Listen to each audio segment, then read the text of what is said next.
اگر کوئی شخص دین کا علم پڑھ رہا ہو، دین کا کام کر رہا ہو، دین دین دین، لیکن مقصد خواہشات نفس کی تکمیل ہو، تو وہ اللہ کی وحی کے مقاصد پورا نہیں کر رہا، بلکہ وہ تو خواہشات نفس کو پورا کر رہا ہے۔ وہ وحی الہی کی پارٹی کا آدمی نہیں ہے، وہ خواہشات نفس کی پارٹی کا آدمی ہے، وہ گروپ ہی دوسرا ہے۔ لہذا آپ کسی کے دین کو سمجھ کے، ان کے باتوں کو دیکھ کر، ان کے حلیے کو دیکھ کر دھوکہ نہ کھائیں۔ وحی الہی کی مقاصد پورے کرنے والا گروپ اور ہے، اور ہوائے نفس کو پورا کرنے والا گروپ اور ہے اللہ۔ اسی لیے نبی پاک صلی اللہ علیہ وسلم نے فرمایا تھا نا قرب قیامت، جب حضرت حذیفہ رضی اللہ تعالیٰ نے پوچھا شر خیر شر خیر، شر کب آتا ہے؟ آپ تشریف لائے، خیر آ گیا، پھر اس کے بعد شر کا دور آئے گا کیا؟ اس کے بعد پھر خیر کا دور آئے گا؟ نبی پاک صلی اللہ علیہ وسلم سے وہ پوچھتے رہے اس طرح کے سوالات۔ تو نبی پاک صلی اللہ علیہ وسلم نے فرمایا ہاں، وہ پوچھتے رہے کہ آپ تشریف لائے، اللہ نے خیر عطا فرما دی، کہ آپ کے بعد کوئی شر کا دور ہے؟ فرمایا ہاں ہے۔ اللہ کے رسول اس شر کے بعد کوئی خیر ہے؟ فرمایا ہاں اس کے بعد خیر ہے، لیکن اس خیر میں دھوکہ ہے۔ وفیہ دخن، ہوگا تو خیر کا دور ہوگا، لیکن اس میں دھوکہ ہے، ملاوٹ ہے، کھوٹ ہے۔ فیہ دخن، اچھا جی خیر اور اس میں دھوکہ، ملاوٹ، کیا کھوٹ؟ ما دخنہ یا رسول اللہ صلی اللہ علیہ وسلم، اللہ کے رسول صلی اللہ علیہ وسلم کیا کھوٹ؟ فرمایا اس کی کھوٹ یہ ہے کہ ائمۃ یہدون بغیر ہدی، جو پیشوا ہوں گے نا، جو رہنما ہوں گے، رہنمائیاں دے رہے ہوں گے، پیشوا پیشوائیاں کر رہے ہوں گے، ہادی ہدایت کا کام کر رہے ہوں گے، لیکن جو وہ ہدایت دے رہے ہوں گے وہ میری لائی ہوئی ہدایت نہیں ہوگی۔ وہ جس طرف بلا رہے ہوں گے وہ کوئی اور ہدایت ہوگی، کوئی اور نظریہ ہوگا، وہ کوئی اور خیالات ہوں گے، کوئی اور تعلیمات ہوں گی، میری لائی ہوئی ہدایت نہیں ہوگی۔ یہ کھوٹ ہوگی اس خیر کے دور میں۔ جی بھائی یہ خیر ہے؟ ڈر گئے حضرت حذیفہ، پوچھا اگر یہ خیر ہے تو کیا اس خیر کے بعد پھر کوئی شر کا دور بھی ہے؟ فرمایا ہاں اس کے بعد ایک شر کا دور بھی ہے۔ تو پھر جب خیر کے دور میں یہ کھوٹ تھی تو اس شر کے دور میں کیا ہوگا؟ اللہ، جس دور کا خیر ایسا ہو اس دور کا شر کیسا ہوگا؟ تو نبی اکرم صلی اللہ علیہ وسلم نے فرمایا وہاں تو یہ تھا نا کہ یہدون بغیر ہدی، کہ پیشوا کسی اور ہدایت کی بات کر رہے ہوں گے، تو جب وہ شر کا دور آئے گا نا تو پھر حالات اس قدر خراب ہو جائیں گے۔ فرمایا دعات الی ابواب جہنم، اب داعی ہوں گے، رہنما ہوں گے، لیکن وہ حقیقت میں جہنم کے دروازوں کی طرف بلا رہے ہوں گے۔ من اجابہم الیہا، جو بھی ان کی دعوت پر لبیک کہے گا، قذفوہ فیہا، وہ اس کو جہنم میں پھینک دیں گے۔ اللہ اکبر، کتنی خطرناک بات ہے۔ کہاں جائیں پھر ہم؟ حضرت حذیفہ رضی اللہ تعالیٰ نے ڈرنے کے بعد فرمایا اللہ کے رسول صلی اللہ علیہ وسلم ان کی نشانی بتا دیں، صفہم لنا، ان کی کوئی نشانی بتا دیں۔ ظاہر ہے ہم سنتے ہیں تو ہمارے ذہن میں بھی یہی بات آتی ہے کہ ان کی کوئی نشانی پتہ چل جائے تاکہ ہم اس سے بچ جائیں، یہی خیال آتا ہے نا کہ ہمیں کوئی نشانی پتہ چل جائے تاکہ ہم ان سے بچ جائیں۔ تو نبی کریم صلی اللہ علیہ وسلم نے نشانی بتائی، ہم من جلدتنا ویتکلمون بألسنتنا، وہ ہمارے جیسے ہوں گے، ہماری ہی زبان میں بات کرنے والے ہوں گے۔ چار، کیا نشانی بتائی؟ تو اس سے بھی زیادہ خطرناک معاملہ ہو، ہمارے جیسے ہوں گے، ہماری ہی زبان میں بات کریں گے، تو گویا وہ جہنم کو لے جانے والے ہیں۔ فرق کیا ہے؟ فرق یہ ہے جو یہاں اللہ کریم نے فرمایا، وَلَا تَتَّبِعْ أَهْوَاءَ الَّذِينَ كَذَّبُوا بِآيَاتِنَا، جو اللہ کی آیتوں کی تکذیب کرتے ہیں اور ہوائے نفس کو بنیاد بناتے ہیں، اپنی خواہشات کی تکمیل میں زندگی گزار رہے ہیں، ان کے پیچھے نہیں چلنا۔ لہٰذا آپ صرف اس بات کا انالیسس کر لیں، پوری دنیا میں اس بات سے دھوکہ نہ کھائیں کہ کوئی شخص دین کا کام کر رہا ہے کہ دنیا کا کام کر رہا ہے۔ ہر کام دین کا کام ہے اگر اس کا مقصد وحی الہی کے مقاصد کی تکمیل ہے۔ ہر علم دین کا علم ہے اگر اس کا مقصد وحی الہی کے مقاصد کی تکمیل ہے، اور ہر علم اور ہر عمل اور ہر کام وہ بے دینی کا کام ہے اور جہنمیوں کا کام ہے اگر وہ ہوائے نفس کی تکمیل کے لیے کیا جا رہا ہے۔ مقابلہ تو ان دونوں کا ہے۔ لہٰذا نبی پاک صلی اللہ علیہ وسلم کو فرمایا، دیکھیں پوری دنیا کا نظام آپ اسی بنیاد پر دیکھ سکتے ہیں، پوری دنیا کے نظام تعلیم کو آپ اسی بنیاد پر پرکھ سکتے ہیں، لوگوں کے ذاتی اعمال کو اس بنیاد پر پرکھ سکتے ہیں، اور لوگوں کے جو کھڑے کیے ہوئے بڑے بڑے جو سسٹم اور بڑی بڑی تحریکیں ہیں ان کو آپ انہی اصولوں کے ساتھ تحت پرکھ سکتے ہیں کہ کیا وہ خواہشات نفس کی تکمیل کے لیے ہیں یا وحی الہی کے مقاصد کی تکمیل کے لیے ہیں۔ اب دیکھیں نا کہ وہ جو اقبال نے کہا تھا مغرب والوں کا، پورا مغرب کا نظام اقبال نے مطالعہ کیا، جا کے خود وہاں رہے، پڑھا، فلسفہ پڑھا، ان کے نظریات پڑھے، دیکھا، لائبریریاں چھان ماری، پھر جا کے کہا کہ دیار مغرب کے رہنے والوں خدا کی بستی دکان نہیں ہے، کھرا جسے تم سمجھ رہے ہو اللہ اکبر وہ زرے کا معیار ہوگا۔ تمہاری تہذیب اپنے خنجر سے آپ ہی خودکشی کرے گی، شاخ نازک پہ جو آشیانہ بنے گا ناپائیدار ہوگا۔ وہ شاخ نازک کیا ہے؟ وہ یہی ہے، ہوائے نفس کی تکمیل کے لیے کھڑا کیے جانے والا پورا نظام، وہ پورا سسٹم۔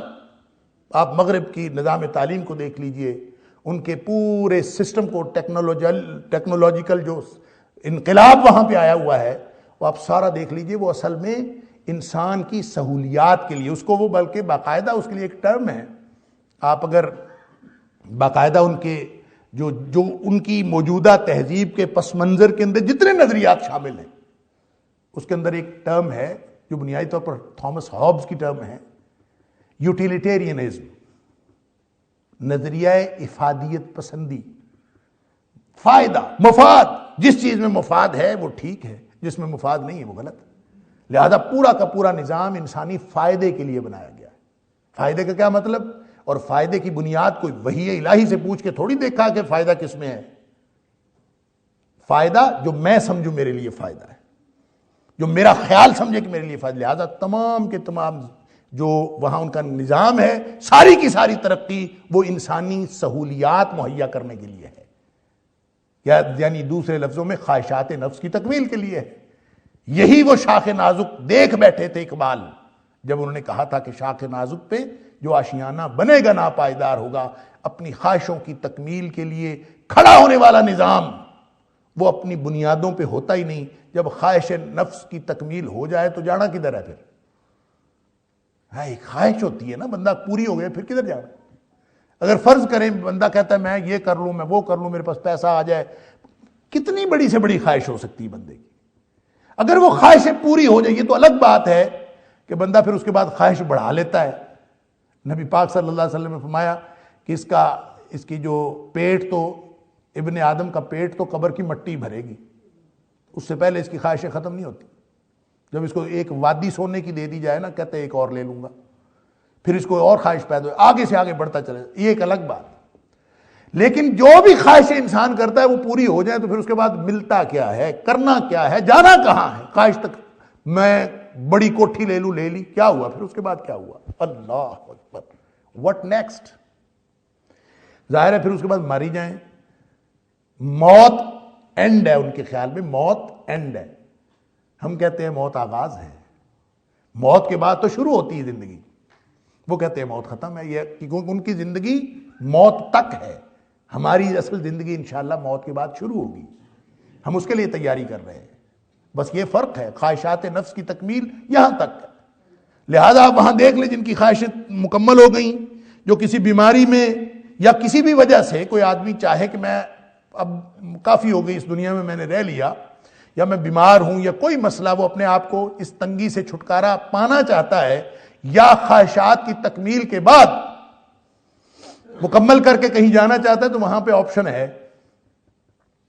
یعنی دنیا کا وہ ملک جس کی طرف میں اور آپ سب آنکھیں اٹھا کے دیکھتے ہیں، ہمیں بڑا فیسینیٹ کرتا ہے، دنیا کائنات میں جو خوبصورتی کا استعارہ ہے وہ سوئٹزرلینڈ ہے۔ اور سوئٹزرلینڈ میں خودکشی واحد ملک ہے، واحد ملک جس میں خودکشی قانونی طور پر جائز ہے۔ جس نے مرنا ہے جا کے مر لے، وہاں پہ ڈیتھ پارلر کھلے ہوئے، اور باقاعدہ جس نے مرنا ہے جا کے مرے، اور ریٹ لگے ہوئے ہیں، آپ نیٹ پہ کبھی سرچ کریں ڈیتھ کلینک اور ڈیتھ پارلر، یہاں بیٹھے آپ طے کر لیں، جس نے مرنا ہوتا ہے، پچھلے دنوں میں اخبار میں آیا ہوا تھا کہ کسی ملک کا کوئی رئیس تھا، وہ مرنے کے لیے جا رہا تھا وہاں سوئٹزرلینڈ، کہ میں مرنا چاہتا ہوں، میں وہاں جا رہا ہوں، بیماری ہے کوئی، وہ ٹھیک نہیں ہو رہی، تو میں سوچا اب ماری جاؤں، لہذا مرنے کے لیے وہاں جا رہا ہوں۔ وہاں ریٹ لگے ہوئے ہیں، جس نے مرنے کے بعد اس کی تجہیز و تکفین اس کے خاندان نے کرنی ہو، اس کا ریٹ اور ہے، اور جس کی تجہیز و تکفین بھی انہوں نے کرنی ہے تو سارے معاملات کرنے اس کا ریٹ اور ہے۔ انا للہ و انا الیہ راجعون۔ کیا سمجھائے زندگی کو؟ جو ہوائے نفس پر، شاخ نازک پہ جو آشیانہ بنے گا ناپائیدار ہوگا، کیا نکلے گا اس میں سے؟ اس کے بعد کرنا کیا ہے؟ لہذا فرمایا کہ ان کے سسٹم کو، ان کا جو خیالات کا نظام ہے، ان کا جو نظام فکر ہے، ان کی بنتی اور ہے، اس کی بناوٹ اور ہے۔ آپ اس کی طرف قطعاً نہ جائیے۔ وَلَا تَتَّبِعْ أَهْوَاءَ الَّذِينَ كَذَّبُوا بِآيَاتِنَا، جو اللہ کی آیتوں کی تکذیب کرتے ہیں ان کی بات نہ مانیں، ان کی خواہشات کی پیروی نہ کریں۔ وَالَّذِينَ لَا يُؤْمِنُونَ بِالْآخِرَةِ، اور وہ لوگ جو آخرت پر یقین ہی نہیں رکھتے، ان کی تو زندگی ختم ہو جاتی ہے، موت تک ہماری زندگی شروع ہوتی ہے۔ جو آخرت پر یقین نہیں رکھتے، ان کے نظام فکر سے آپ کا نظام فکر کبھی میچ کر سکتا ہی نہیں، سوال ہی پیدا نہیں ہوتا۔ لہذا انہوں نے تو یہ تک کر چھوڑا ہے کہ وَهُمْ بِرَبِّهِمْ يَعْدِلُونَ، انہوں نے تو رب کی برابری کرنے والے بنا رکھے ہیں۔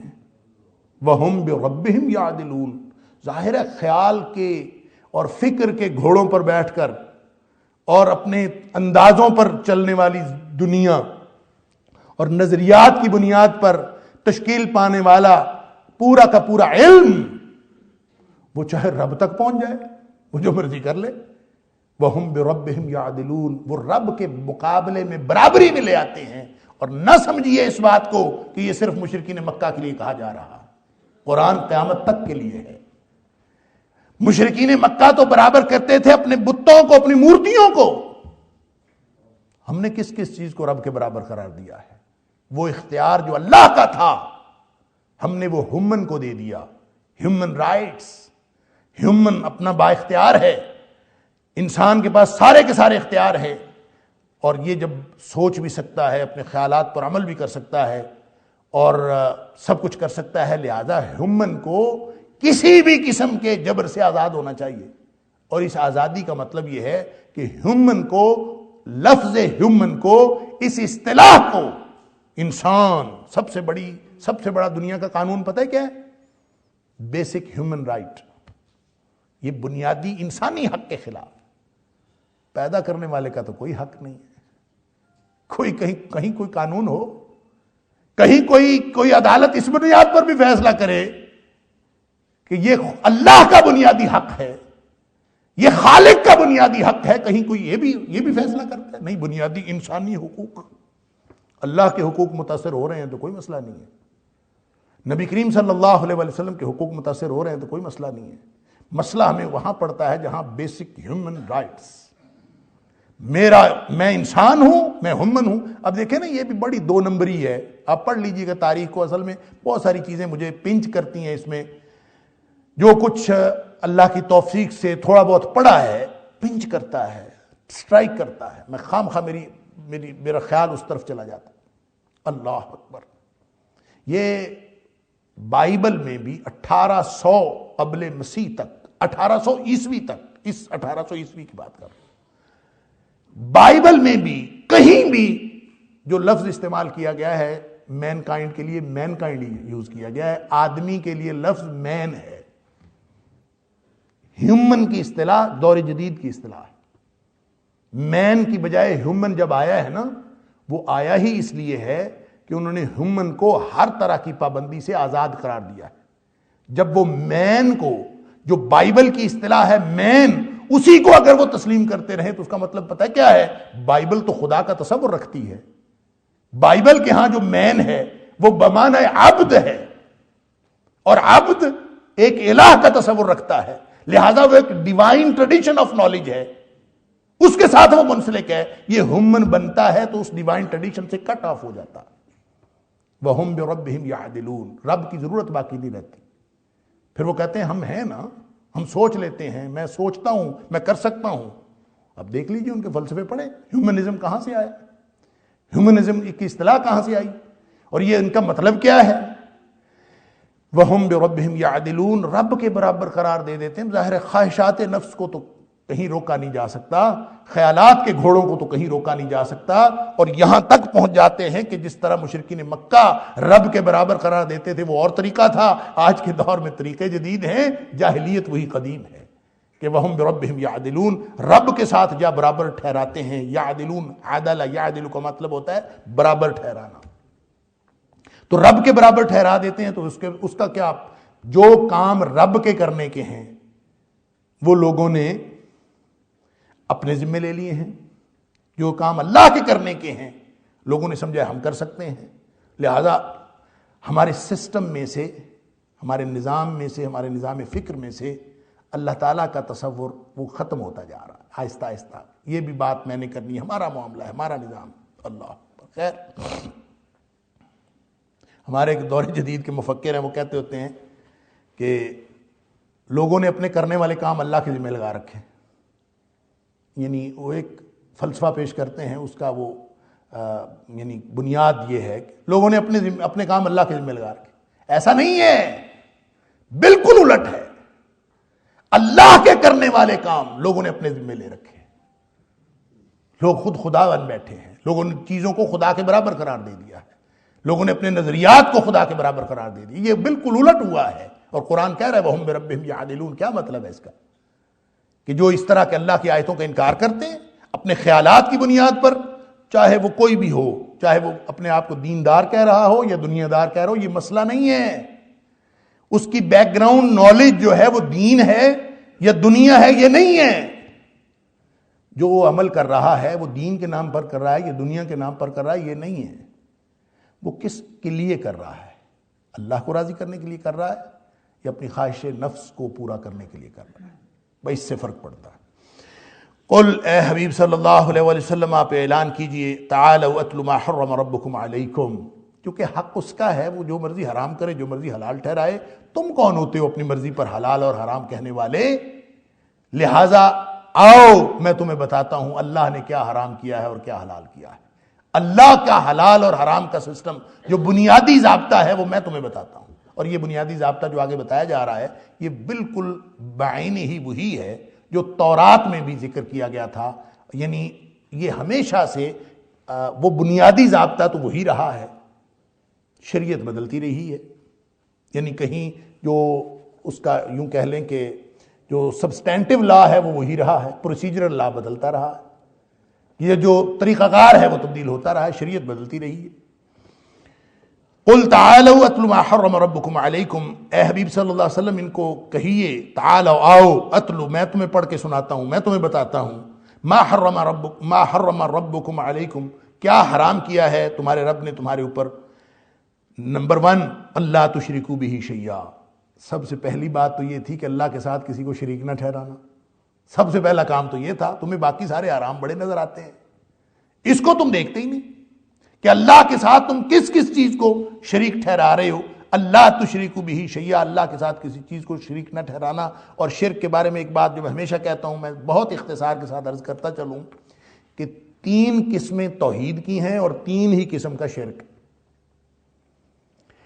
توحید ذات، توحید اسماء و صفات، اور ایک توحید الوہیت، یعنی اصل میں اس کو کہتے ہیں توحید ربوبیت، توحید الوہیت اور توحید اسماء و صفات، اس طرح سے کہا جاتا ہے۔ جو توحید ربوبیت ہے اس کو توحید ذات کہہ لیں، دوسرے لفظوں میں جو توحید الوہیت ہے اس کو توحید فی العبادت کہہ لیں، اور جو توحید اسماء و صفات ہے اس کو توحید فی الافعال کہہ لیں۔ اللہ ذات کے اعتبار سے یکتا ہے، اللہ کاموں کے اعتبار سے یکتا ہے، اور اللہ عبادت کے اعتبار سے یکتا ہے۔ یہ 3 الگ الگ توحید کی قسمیں ہیں، اور ان تینوں قسموں کو الٹ کر لیجئے تو تینوں طرح کا شرک ہے۔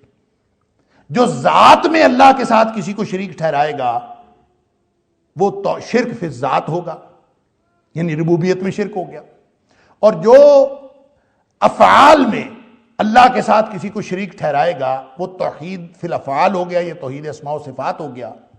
اور جو عبادت میں کسی کو شریک ٹھہرائے، یعنی وہ سارے امور جس کو توحید الوہیت کہتے ہیں، توحید فی العبادت، توحید الوہیت ایک ہی بات۔ یعنی وہ سارے امور جو صرف اللہ کے لائق شان ہیں وہ کسی اور کے لیے روا رکھنا یہ شرک فی عبادت ہے۔ لہذا دنیا کائنات میں پوری تاریخ میں جتنے بھی شرک آج تک ہوئے ہیں یا تاریخ میں جس قسم کا شرک بھی ہوا ہے، اس میں ایک بات آپ ذہن نشین کر لیجئے کہ شرک کبھی بھی ذات میں نہیں ہوا، شرک کبھی بھی افعال میں نہیں ہوا، شرک ہمیشہ عبادت میں ہوا ہے۔ یعنی آپ مشرکین مکہ کو دیکھ لیں، اس سے ماقبل کا شرک، ابراہیم علیہ السلام کے دور کا شرک دیکھ لیں، آج کے دور کا شرک دیکھ لیں، کسی بھی دور کا شرک جو ہے ذات کو ہر دور کے مشرک مانتے تھے، اللہ کو ذات کے اعتبار سے مانتے تھے۔ مشرکین مکہ اللہ کو مانتے تھے، اللہ کو افعال کے اعتبار سے بھی ہمیشہ مانا جاتا رہا ہے کسی نہ کسی صورت میں، سوائے ان دہریوں کے جو جدید دور کے کمیونسٹ ہیں جو وجود خدا کی قائل نہیں ہیں، وہ اللہ کے وجود کے قائل نہیں ہیں، وگرنہ شرک ہر دور میں کسی نہ کسی چیز کو خدا مانتا رہا ہے، اللہ کی ذات کو مانتا رہا ہے۔ اور یہ قرآن پاک میں مختلف مقامات پر مشرکین مکہ کا یہ عقیدہ اللہ تعالیٰ نے بیان کیا۔ ان سے پوچھو کون زمین و آسمان کا مالک ہے، خالق کون ہے، مالک کون ہے، رزق کون دیتا ہے، بارش کون برساتا ہے، ان سے پوچھو۔ لَيَقُولُنَّ اللَّهُ، یہ کہیں گے اللہ ہی کرتا ہے سب کچھ۔ گویا اللہ کی ذات کو بھی مانتے ہیں، اللہ کی صفات اور اسماء کو بھی مانتے ہیں، اللہ کو افعال میں بھی یکتا سمجھتے ہیں، ذات میں بھی یکتا سمجھتے ہیں، تو پھر مسئلہ کیا ہے؟ وہی بات قرآن سوال کرتا ہے فَأَنَّا يُؤْفَكُونَ، پھر کدھر الٹے پھیرے جاتے ہیں؟ جب ذات وہ ہے، جب کرتا وہ ہے، تو پھر الٹے پھرے جانے کا مطلب یہ ہے کہ پھر عبادت میں شرک کیوں کرتے ہو؟ شرک اصل میں وہ امور جو صرف اللہ کے لائق شان ہیں، وہ مخلوق میں سے کسی کے لیے روا رکھنا یہ شرک فی العبادت ہے۔ اور اصل میں جو شرک ہوتا آیا ہے وہ ہمیشہ اسی بات کا شرک ہوتا آیا ہے، جو ذات میں کون شرک کرتا ہے؟ کوئی عام طور پہ کسی نے اس کو، مشرکین مکہ تو کھلا اظہار کرتے تھے کہ ہم اللہ کو مانتے ہیں، اور یہ بھی سمجھتے تھے کہ اللہ ہی سب کچھ کرتا ہے۔ جب اللہ ہی سب کچھ کرتا ہے تو تم ان کے پاس کیوں جاتے ہو؟ وہ کہتے تھے کہ اس لیے کہ ہم ان کے پاس اس لیے جاتے ہیں کہ ہم اللہ کے قریب کر دیتے ہیں۔ سورہ زمر کی آیت نمبر 3 اور اس کے علاوہ سورہ یونس غالباً آیت نمبر 18 ہے، اللہ تعالیٰ نے بتایا مَا نَعْبُدُهُمْ إِلَّا لِيُقَرِّبُونَا إِلَى اللَّهِ زُلْفَىٰ، ہم ان کی بندگی اس لیے کرتے ہیں اللہ کے قریب کر دیتے ہیں۔ اور وَيَعْبُدُونَ مِن دُونِ اللَّهِ مَا لَا يَضُرُّهُمْ وَلَا يَنفَعُهُمْ، نہ نفع پہنچا سکتے ہیں نہ نقصان پہنچا سکتے ہیں، ان چیزوں کی یہ پیروی جا کے پرستش کرتے ہیں، عبادت کرتے ہیں۔ اور ان سے پوچھے کیوں کرتے ہیں؟ وَيَقُولُونَ، اور کہتے یہ ہے هَؤُلَاءِ شُفَعَاؤُنَا عِندَ اللَّهِ، یہ اللہ کے ہاں ہمارے سفارشی ہیں، بس یہ کرتے ہیں، یہ ہے شرک ان کا۔ لہذا ہر دور میں اصل شرک وہ شرک فی العبادت ہی رہا ہے۔ تو پہلا ضابطہ جو اللہ بتا رہا ہے، نبی پاک صلی اللہ علیہ وسلم کو کہا جا رہا ہے کہ آپ ان مشرکین مکہ کو بتائیے کہ پہلے شرک تو چھوڑو۔ اللہ کا ضابطہ یہ ہے کہ شرک ایسا گناہ ہے کہ اللہ نے یہ نہیں معاف کرنا۔ اور نبی کریم صلی اللہ علیہ وسلم نے فرمایا شرک چیونٹی کی چال چلتا ہے، چیونٹی کی چال چلتا ہے، بڑا خطرناک گناہ ہے، ایسا بڑا گناہ ہے کہ سارے گناہ معاف کر سکتا ہے، اس نے شرک کو معاف نہیں کرنا۔ اور اتنا خطرناک ہے کہ چیونٹی کی چال چلتا ہے، انسان کو پتہ ہی نہیں چلتا کب میرے پورے جسم پہ چیونٹیاں چڑھ گئی ہیں۔ اسی طرح شرک چلتا ہے۔ پھر کیا کریں؟ فرمایا دعا کیا کرو، ایک تو بچا کرو ویسے شرک سے، ہر اس معاملے سے کہ جو عبادت کے قبیل سے ہے وہ مخلوق کے لیے روا رکھنا شرک ہے، ایک تو بچا کرو۔ سمجھو اللہ کے قرآن میں، نبی پاک صلی اللہ علیہ وسلم کے فرامین میں تفصیلات ایسی موجود ہیں۔